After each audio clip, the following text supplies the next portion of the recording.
15 mind-blowing facts about New Zealand, the most unique country on Earth. Number 15. The loneliest country on Earth. Let's get one thing straight, New Zealand is gorgeous. I mean, offensively beautiful. The kind of place you'd screenshot on Google Earth and use as your desktop wallpaper to convince yourself you're living your best life, when in reality, you're eating cold noodles in your underwear. But here's the part no one wants to admit, New Zealand is also lonely as hell. Yeah, I said it.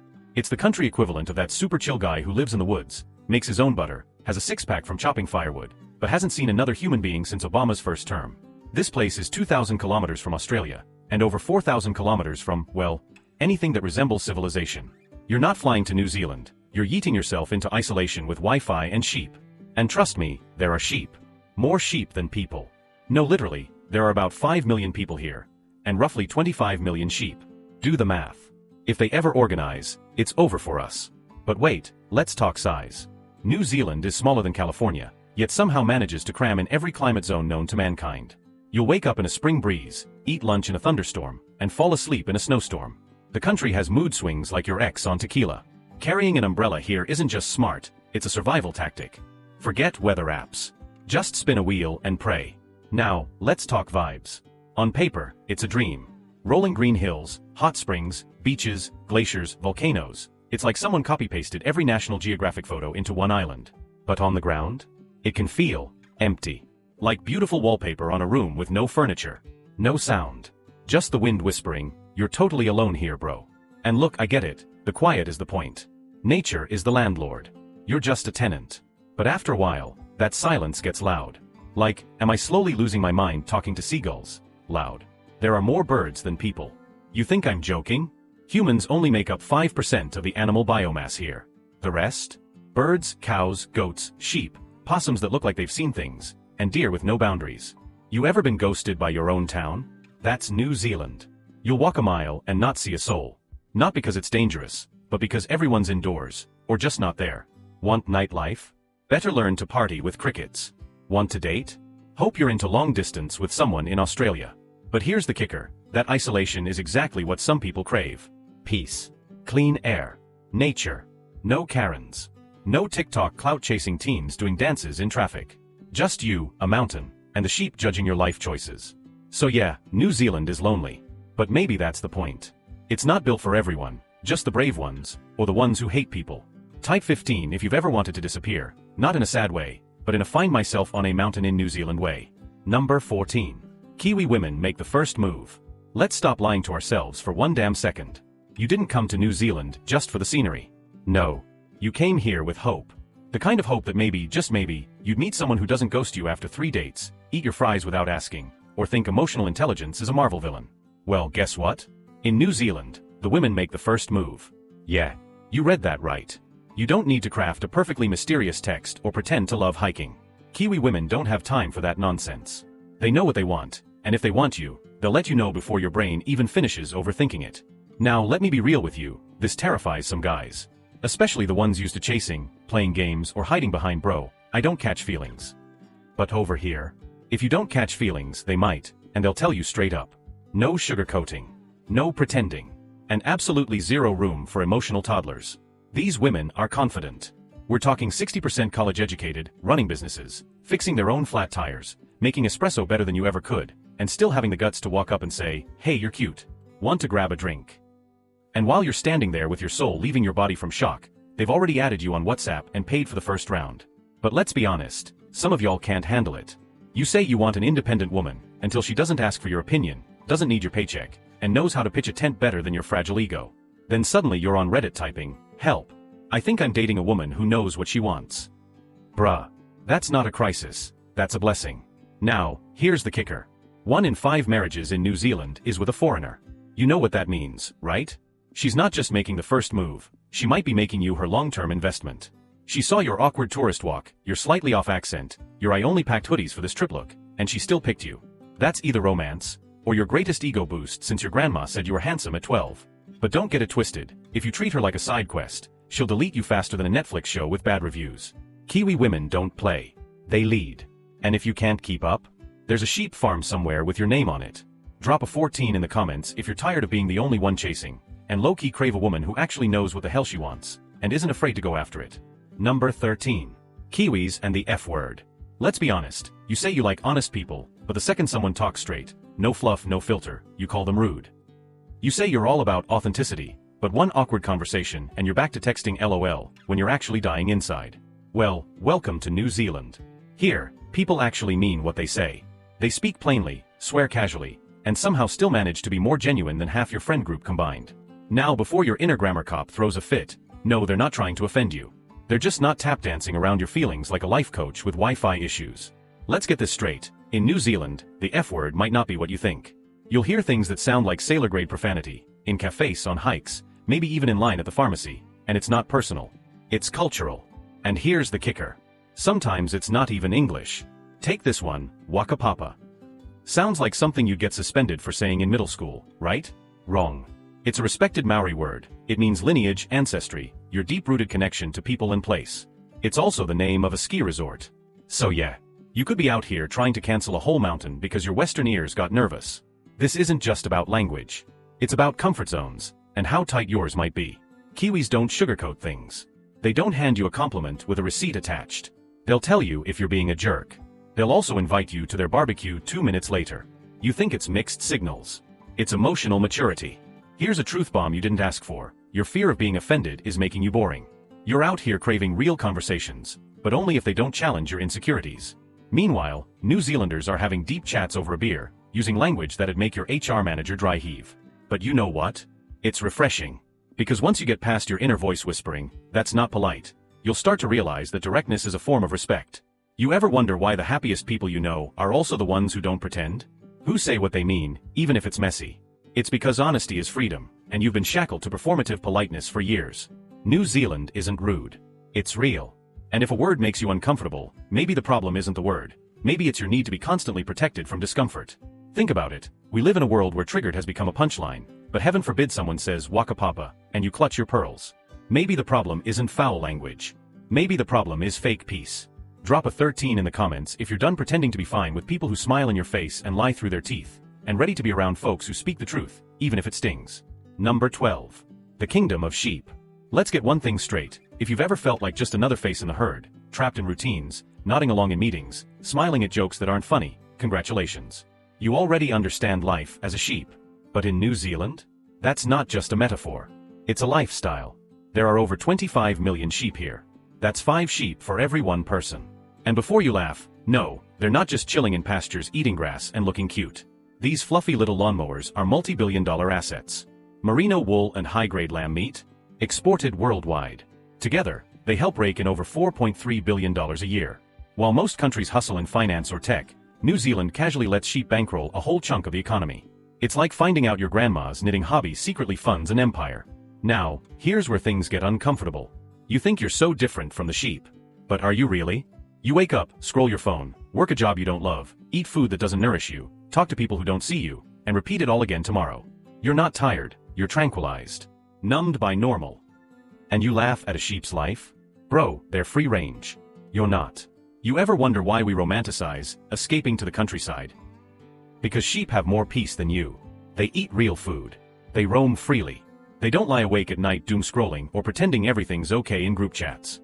They're not the sheep, you are. Still with me? Good. Because here's the kicker. In New Zealand, they've taken what the rest of us mock, a sheep-dominated country, and turned it into an economic flex. That's power. That's strategy. That's knowing your strengths and milking them. Or in this case, shearing them. Meanwhile, most people don't even know their own value, let alone how to turn it into something that feeds them. You're so busy looking for purpose on podcasts that you miss the memo. Sometimes simplicity wins. It's not glamorous, but it works. And don't pretend like you're above sheep. You follow trends, fake interests, lie on dating profiles, and think grinding is a personality. At least sheep don't pretend. They don't play roles. They exist, honestly. So maybe, just maybe, the lesson here isn't about sheep at all. It's about owning who you are, even if the world thinks it's basic. Because basic, when done with confidence and scale, becomes brilliance.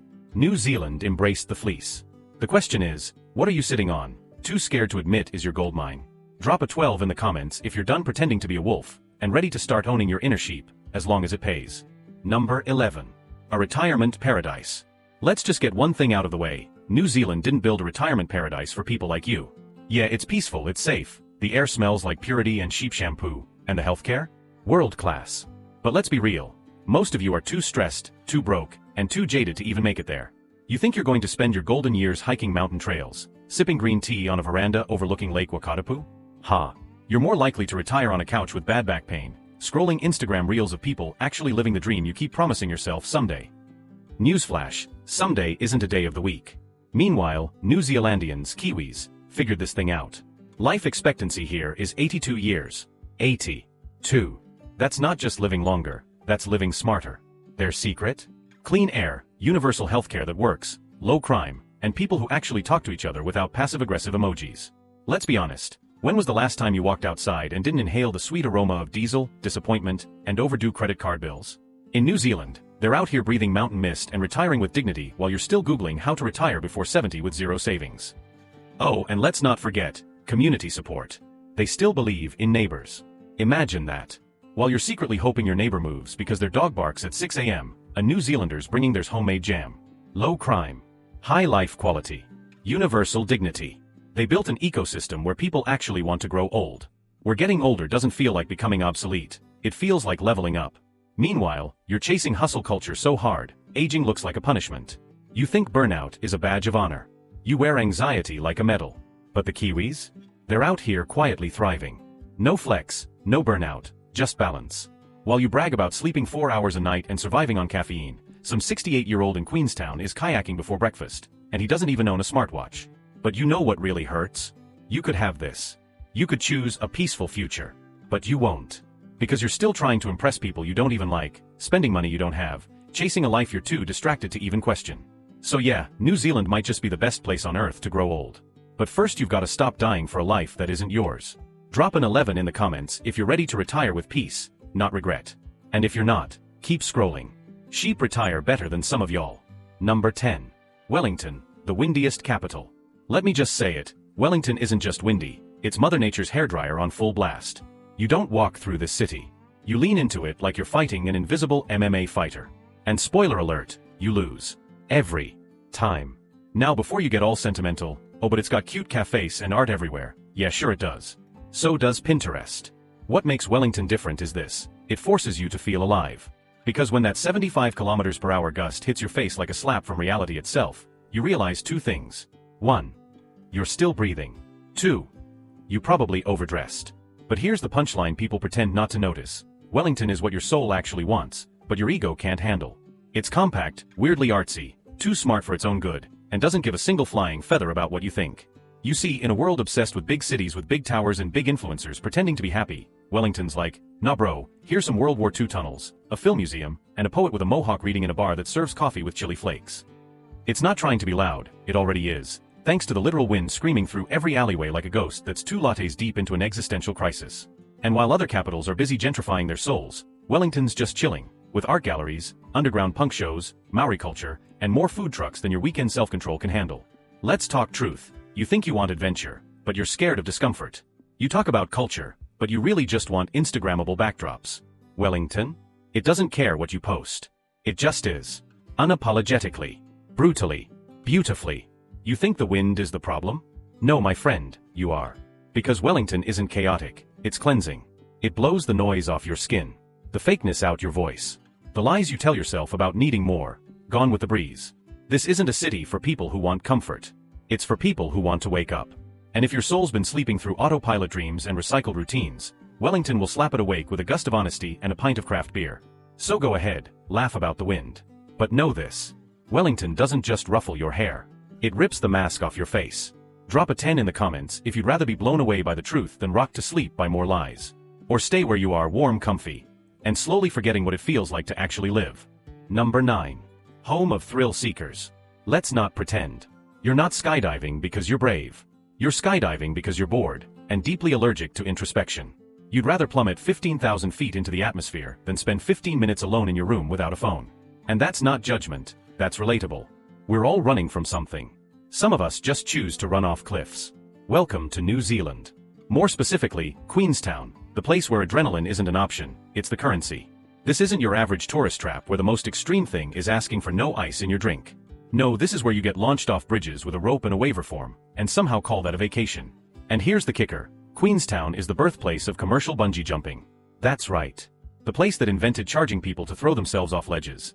And people actually said, heck yeah, I'll pay for that twice. Because nothing screams, I need to feel something like dangling upside down over a canyon while your overpriced GoPro records your existential scream. But let's get real. It's not just about the rush. It's about control. You can't control your job, your love life, or your mental health. But for 45 seconds, while skydiving over Lake Wakatapu, you're not a mess. You're a god. A flying god with great hair and bad decisions. And New Zealand knows this. It doesn't judge. It doesn't hand you a pamphlet on mindfulness, or tell you to sit with your trauma. It just gives you a jet boat and a cliff and says, handle it. Want proof? There's heli-skiing, which is skiing, but make it unreasonably dangerous and ridiculously beautiful.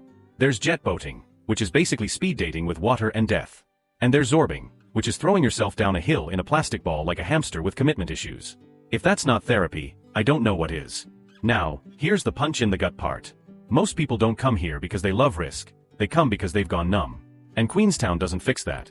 But it sure as hell reminds you what not numb feels like. You ever wonder why people who skydive keep doing it again and again? It's not for the photos. It's because, for the first time in years, they felt something. Here's the real truth. We're not addicted to adrenaline. We're addicted to anything that reminds us we're still alive. So go ahead, scream into the wind, leap into the void, flirt with death over a mountain view. At least you're doing something about that void inside. Some people fill it with shopping carts. You chose a parachute. Now drop a 9 in the comments if your idea of healing involves high altitude and near-death experiences. Or don't. Just remember, the ground's always waiting. It's the fall that makes it fun. Number 8. A goat president. You ever feel like the world's running on autopilot? Like we've all quietly agreed to pretend things make sense. When deep down, we're screaming internally over how stupidly weird everything is? Yeah, good. Now let's talk about a town in New Zealand that once elected a goat as president. Not metaphorically. Literally. A goat. With hooves. And probably a better approval rating than most world leaders. In 1989, the town of Wangamomona declared itself a republic. Because when life gives you bureaucratic lemons, apparently you make your own country. Why?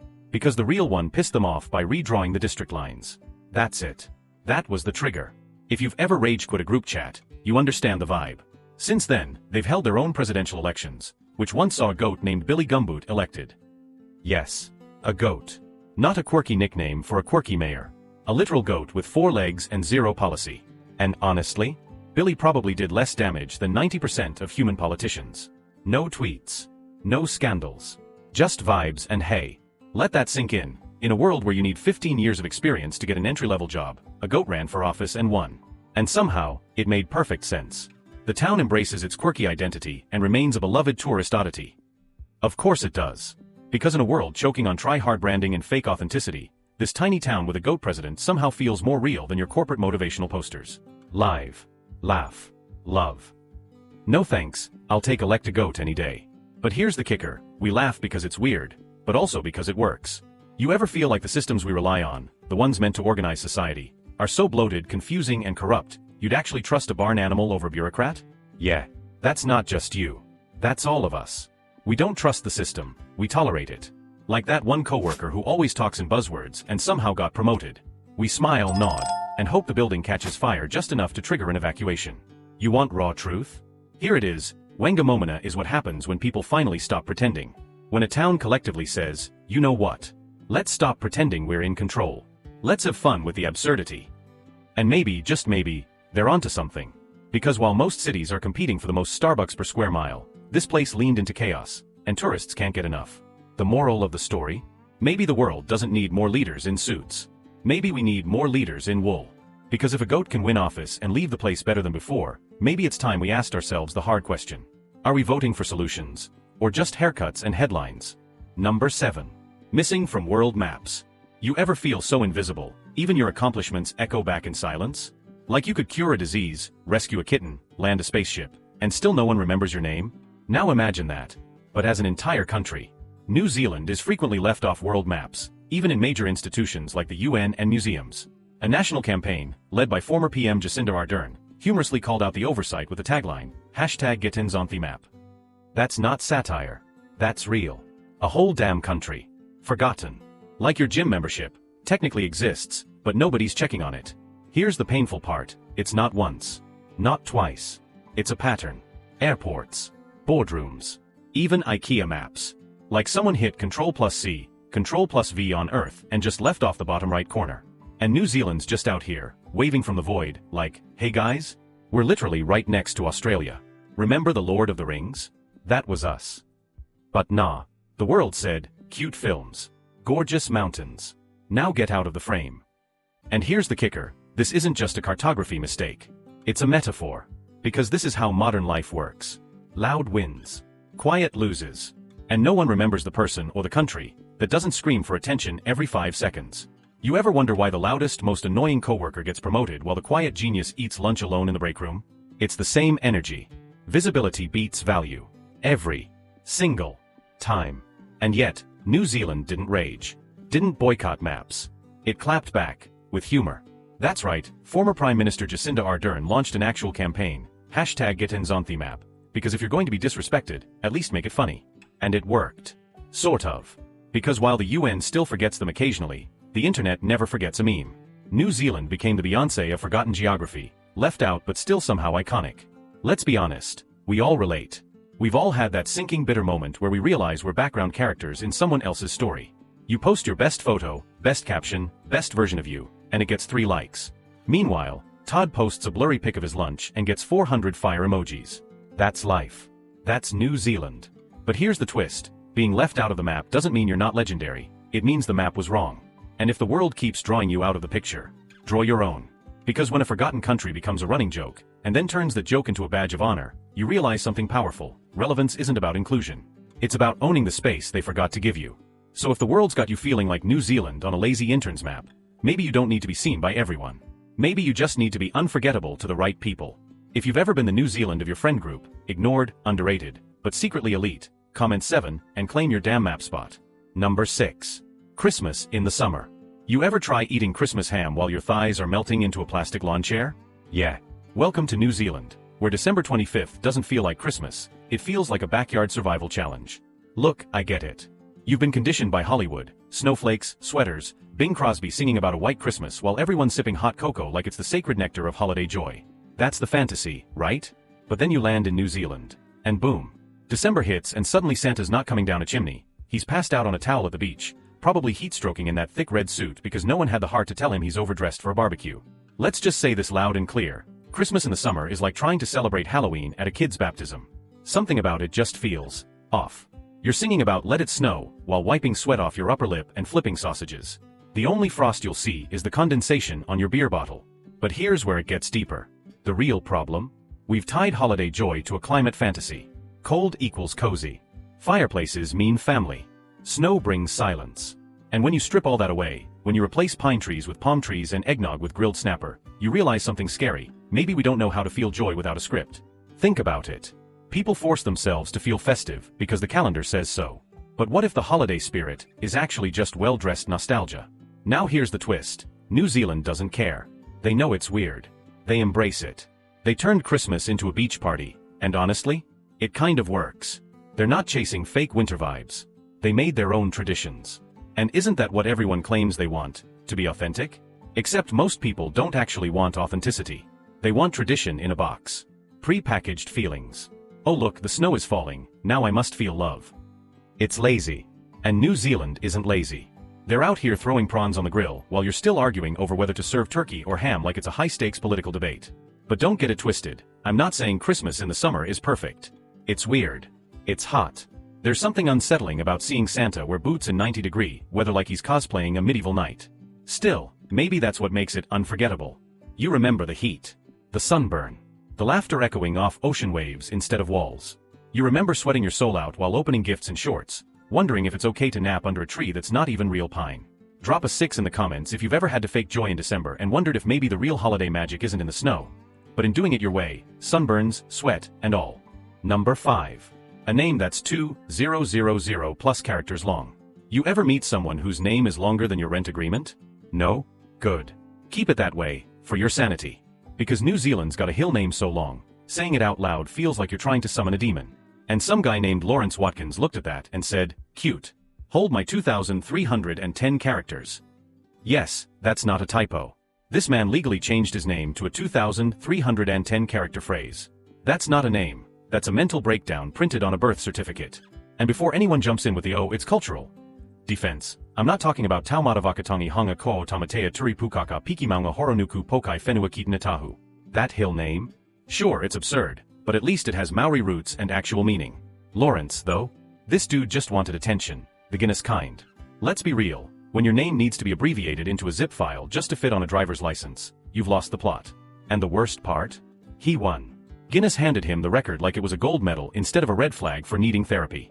Let's zoom out here. We live in a world where people can't even pronounce when without giving up halfway. But this guy expects someone to call him by a name longer than a Drake album's liner notes? No. Nope. I refuse.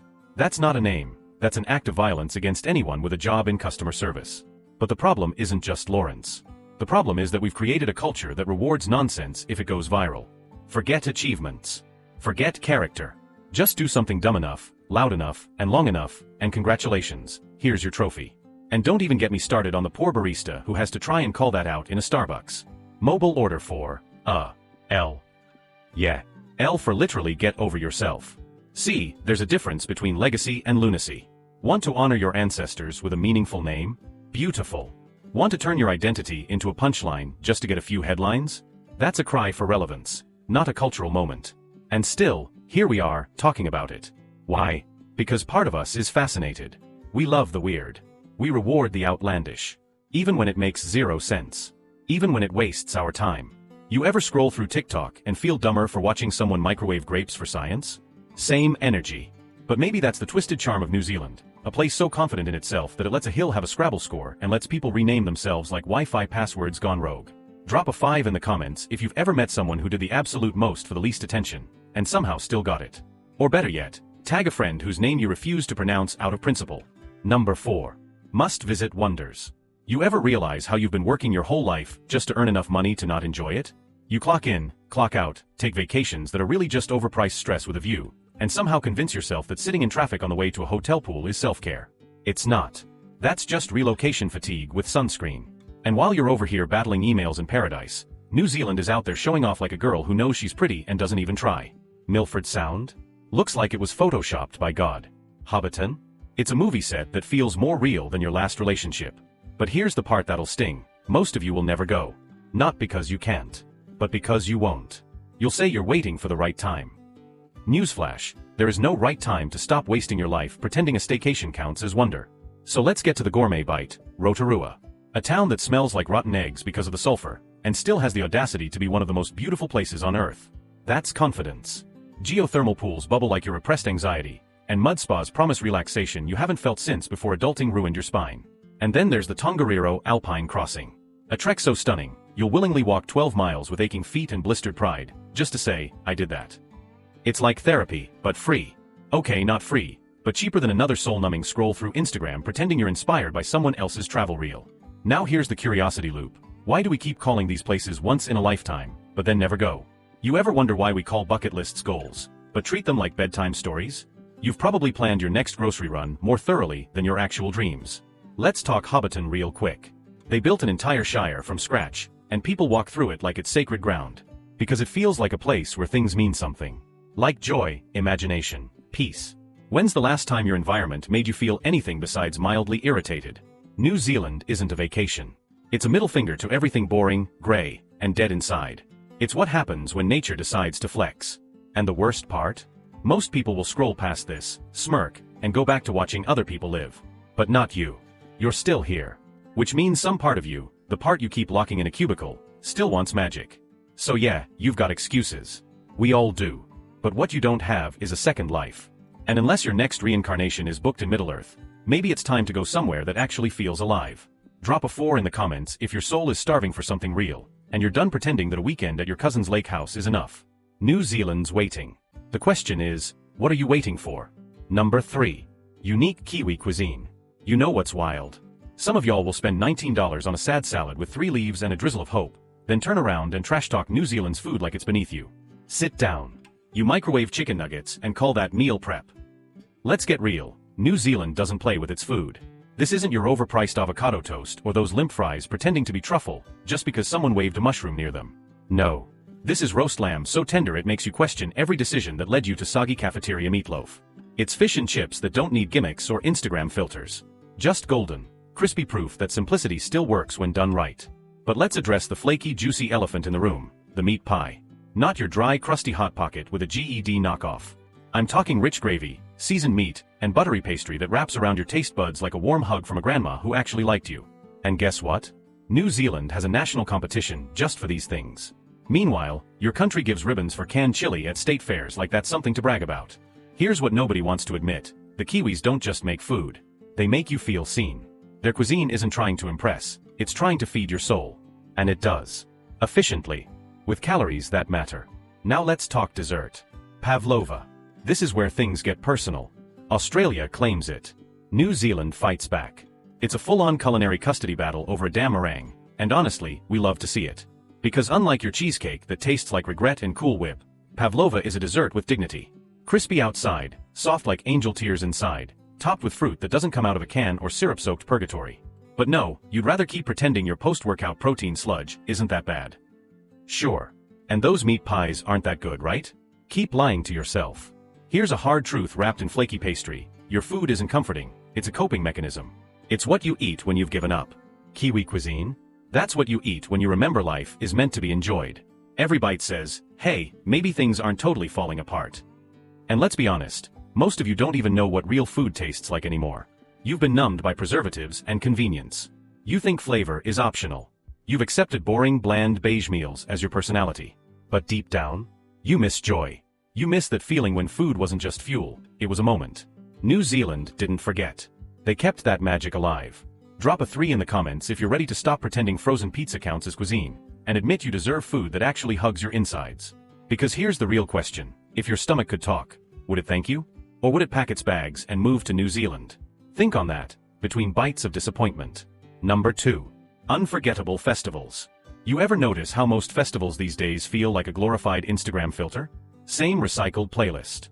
Same overpriced ethnic food made by a guy named Todd. Same fake smiles hiding the fact that 80% of the crowd would rather be home binge-watching a documentary about serial killers than pretending to care about a DJ they can't name. Let's not kid ourselves. We don't go to festivals for culture anymore. We go for content. Just admit it, you wore that flower crown for clout, not connection. Now imagine a country that still remembers how to celebrate without turning it into a photo shoot. Welcome to New Zealand, where festivals aren't filtered for your feed, they're built for your soul. Let's start with Matariki, the Maori New Year. No, it's not about balloon drops or whatever resolution you won't keep. It's a sacred, astronomical, deeply emotional reset. They look to the stars, literally, to honor their ancestors, reflect on the past, and reconnect with each other. Imagine that, a festival that actually means something. Not just overpriced cocktails and glow sticks, meaning. Now contrast that with your last New Year's Eve. Be honest. Was it magical? Or was it just another night pretending to be happy while wearing shoes that hurt and dodging drunk strangers who cry too easily? Then when you think New Zealand can't possibly flip the script any harder, Hokitika Wild Foods Festival walks in and punches your expectations in the face. Eel sausages. Fried scorpions. Beetle shots. And yes, they eat them. Proudly. While you're still microwaving frozen nuggets and calling it clean eating. This isn't just weird for weird's sake. It's a celebration of resourcefulness, of daring, of saying hey, we're alive, let's taste life in all its crunchy, slimy, spicy chaos. Because while the rest of the world is crying over kale or debating the ethics of oat milk, New Zealand is out here throwing eel on a grill like it's a national sport. And guess what? People show up. Thousands. Not because they're trying to go viral, but because they understand something we've all forgotten. Joy doesn't have to be curated. Sometimes, it's just messy, loud, raw, unapologetically real. But here's the part that should make you flinch. You used to love life like this. Remember? When you did things because they were fun, not because they matched your aesthetic. When you tried something wild just to feel alive again. Now you panic if your phone battery hits 10% in the middle of brunch. That's not living. That's battery-powered boredom. So maybe the festivals aren't the problem. Maybe you've just forgotten how to celebrate without an agenda. New Zealand hasn't. And maybe that's what makes it unforgettable. Drop a 2 in the comments if you're done with empty events and ready to feel something again, even if it tastes like fried scorpion. Because you don't need another playlist. You need a wake-up call. And this is it. Number 1. A high cost of living. You ever look at someone living in New Zealand and think, wow, must be nice? Ocean views, spotless streets, smiling strangers. It's like they're living in a screensaver. But here's the truth no travel ad will tell you. They're paying through the nose for it. And not just a little. A kidney. Maybe 2. Throw in your childhood dreams while you're at it. Let's not sugarcoat it. New Zealand isn't expensive, it's financially audacious. Rent for a 2-bedroom apartment? It'll make your soul leave your body and check Zillow back in your hometown. Grocery prices? Somehow, a block of cheese here costs the same as a second-hand bicycle. And gas? You'd think they were bottling it from a unicorn's bladder with the way they price it. Here's a stat that'll make your wallet cry. The average Auckland rent for a 1-bedroom apartment is over $2,000 a month. And that's just for the privilege of hearing your neighbor microwave fish at 2 a.m. And yet, people keep moving there. Why? Because New Zealand is the ultimate toxic relationship. Gorgeous, calm, and deeply expensive, but you keep coming back thinking maybe this time it'll be different. Spoiler, it won't. Now let's break this open. Why does it sting so bad? Because you've been sold the dream, the mountain air, the clean beaches, the friendly sheep.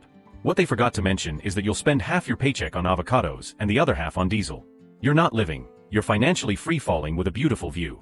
You ever wonder why the happiest people on Instagram look like they're living their best life in Queenstown, yet refuse to show you the receipts? That's not coincidence. That's strategy. No one wants to post, "Look at the sunset I couldn't afford to enjoy because I had to sell my mattress for parking fees." But here's the kicker, they stay. People still choose this life. Why? Because deep down, we're all suckers for peace, safety, stability. And let's face it, New Zealand has that in spades. It's like your emotionally secure ex, expensive, hard to reach, but reliable as hell. You don't move to New Zealand because it's cheap. You move there because you're tired of chaos and you're willing to trade your financial comfort for actual peace of mind. It's not about being rich, it's about choosing your kind of broke. Do you want the kind of broke where you're drowning in traffic, smog, and existential dread? Or the kind where you're broke while paddleboarding past dolphins and hiking to waterfalls? Perspective matters. Pain is pain, but some pains come with a better view. So yeah, New Zealand's cost of living might punch you in the bank account, but it doesn't stab you in the soul. That's worth something. Comment 1, if you'd rather go broke in paradise than thrive in chaos. Or don't. Just stare at your credit card bill and pretend budgeting counts as therapy. Either way, the truth's out. And now you can't unhear it. Oh, now this part? This is where I'm supposed to politely wrap things up, smile like a flight attendant, and whisper, "Thanks for watching." Nah. Let's get real.